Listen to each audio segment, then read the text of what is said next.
تشجيعي لبرشلونة، أولا برشلونة نادي مخضرم عريق إلى مدة سنين، وعنده أفراد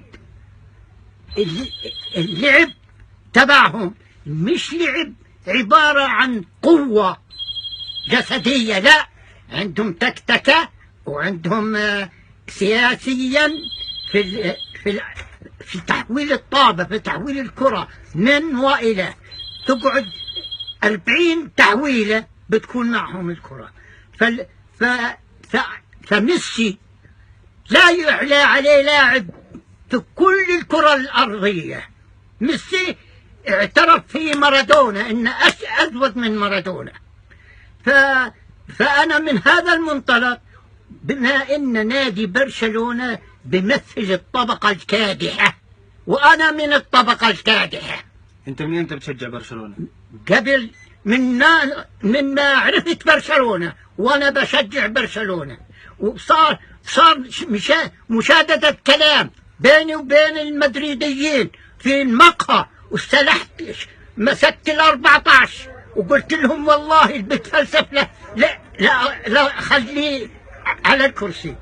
فأنا بشجع النادي لأن نادي كادحين، نادي جماهيري، نادي شعبي، بيمثل الطبقة الكادحة وبيمثل كلهم رفاق. من هذا المنطلق أنا بأيدهم، أنا ما بأيد ناس رجعيين متخلفين استغلاليين.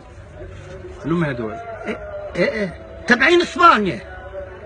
قصدك ريال مدريد؟ ايوه، انا معجبني كريستيانو، بستنى تجي الطابة تحول لي اياها كريم بنزيما ولا يحول لي اياها مارسيلو. ميسي 7 بيبقوا مطوقينه، هيو قضوا عليه الى 20 يوم بدأ يتصاور، راح يرجع. فهذا مش منطق، مش كرة.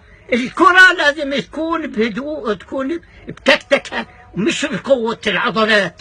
إذا قوة العضلات هي ذاتها اللي بده يستعرض عضلاته. وأنا شخصيا من ما انوجدت برشلونة وأنا بحب برشلونة ودمي برشلونة، ولن نخاع برشلونة وتموت برشلونة. إذا ما تنازل عن الحزب تبعي بتنازل عن برشلونة. والسلام عليكم.